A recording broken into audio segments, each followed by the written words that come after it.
Early Earth creatures occupied the ocean blue, but there was no life on land, no plants or trees, so the brisk breezes and bleak rains drained the land of its debris.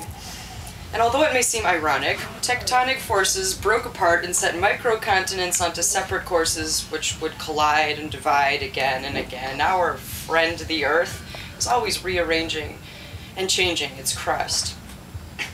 It must have been a strange sensation for the Earth to experience a global glaciation, a planet of ice, a real snowball Earth. But it may have been this climate catastrophe which eventually gave birth to complex critters who began to grow once the snow began to go away. After 3 billion years of single cellular life, multicellular life was here to stay, sometimes more than other times. Kaboom! Did you hear that? It sounded like an explosion! Life in the Cambrian was filled with multicellular motion. Whoa. We now enter the notion of time that is called the Paleozoic. And what is Stoic time? Shelly sea life occupied the oceans and trilobites were in their prime. In came the seas and drowned up lots of land, and even Michigan was underwater and didn't look much like a hand. Oh, snap. Even Michigan. It did not look. In the Ordovician, the seas may have seemed interesting for fishing, but the most important event, which began to expand, was the emergence of plants and mold on the land. Life still flourished in the... This is too long for me to read right now. Mold on the land. I've got so long to go with this. But let me, see if... I feel like I should give you a CD of it where... No, Esther, the scientist, entrepreneur... Onward, forward. So the poem is long, and I'm going to read you the part... The next fucking part. The next part, okay. Excuse me. The next part. The emergence of plants and mold on the land. Life still flourished in the serene waters, and marine parents probably cautioned their sons and their daughters, "Kids, stay away from the squids." Oh! Quite forbidding were the cephalopods, ancestors of octopi, who terrorized the trilobites who were living nearby, and all I can say, with a heavy sigh, about the end of the Ordovician day, was that almost everything would die. Although somewhat covered by frost, all life was not lost, and without too much grief, the Silurian boomed with reefs. Corals like colonies spread throughout the seas, including our friendly Hexagonaria, commonly called Petoskey. A topical reference for Earth's... No, listen to this. This is one of my good favorites. A topical reference for Earth's geographic change is this coral's tropical preference, which means that Michigan was latitudinally rearranged. Warm waters flowing below the equator in paradise, if you please, while the land was slowly filling with trees. This was new. Vascular plants made their biologic debut. And fish with jaws joined the sea life stew. Sea life stew. I can't even believe this encore we're getting. I know. We got next part. Next part. Now, if you visit the Smithsonian stage, you'll see fish fossils of Devonian age, for the Devonian was the age of fish. Don't you wish you could have a dish of that fish? Some had vertebrates the size of flagpoles, while sharp-toothed sharks patrolled coal, which was beginning to form on land as plant life continued to expand, and even the fish began to stand. Amphibians appeared queerly, and in their growth roamed both the sea and the land.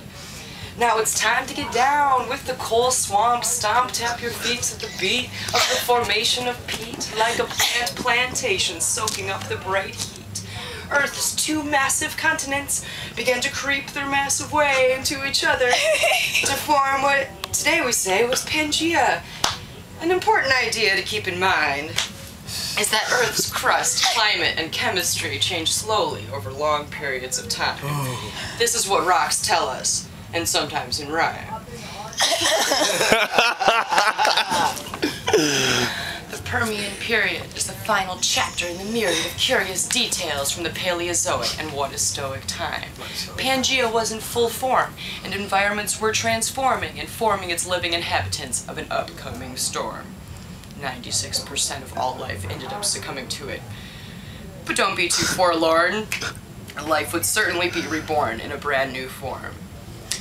Following the distinctly disturbing extinction of Permian life, the rebirth of the Triassic seemed enthusiastically fantastic. In fact, the Mesozoic was quite heroic for all the reptile fans as dinosaurs began to span the grand landmass. But alas, Pangea would break and move some more, and brand new oceans formed their mafic floor. Did anyone hear the roar of that shrew? Our planet's first mammals made their hairy debut in the terrific Triassic. Now, when I say Jurassic, you think Jurassic Park, but let's embark a little deeper and shed some light into this dark. Birds first flew in the skies above, and frogs and salamanders also made their debut shove, just like a glove. The coasts of Africa and South America fit perfectly, and in the Jurassic this landmass began to break itself free, forming a narrow but expanding sea, which would eventually be the Atlantic Ocean. Blessed be. Fuck That's yeah. the most amazing poem I've ever heard in my life. Keep going. Next part. The Cretaceous Thank you, was God. sensacious with a chalky aftertaste. We can learn a lot from the dinosaur bones encased in rock as Earth's clock ticks on and on, as life continues to be drawn to spawn until everything's gone. Hey, don't yawn at the writing on the wall. An exciting mass extinction is so enthralling. All in all, destiny may be stalling the final blow, but at the end of the Cretaceous, as we're beginning to know and act more philosophic about, an impact and catastrophic rout caused the Earth to react. And the fact of the matter is the matter of fact. Dinosaurs eventually died out and they never came back. But have no fear, that mass extinction occurred 65 million years ago. So much continues to slowly change. It's holy, Put it up. yet strange.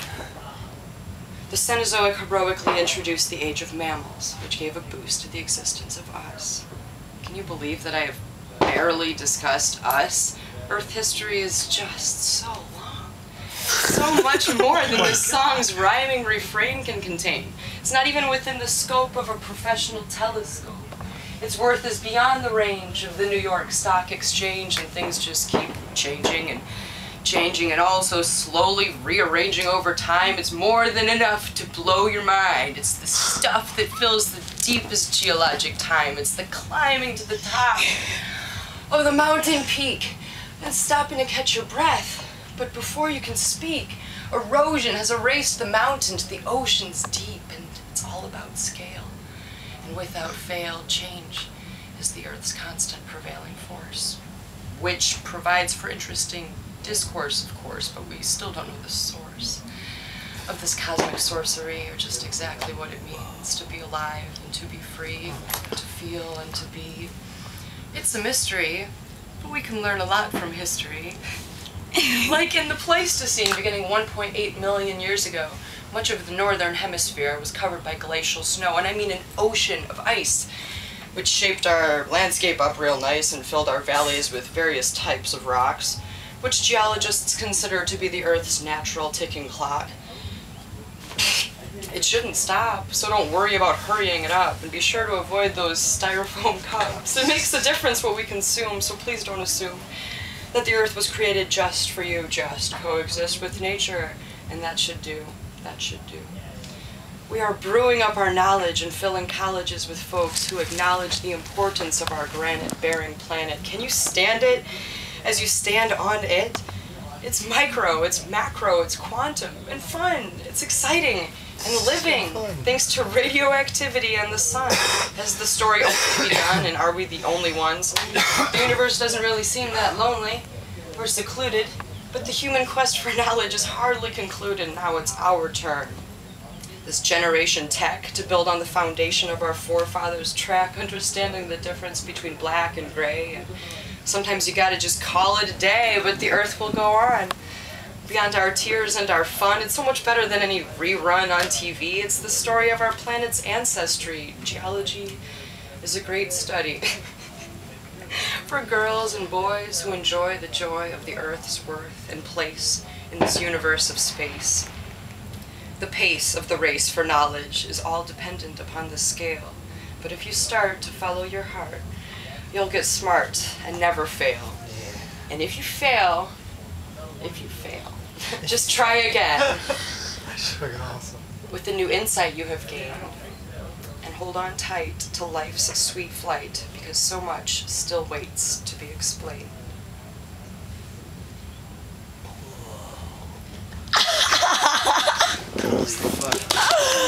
Yeah. I feel like a different person. I feel like I went through like time. I know. Like that was really amazing for me because I feel like I got my voice back. Like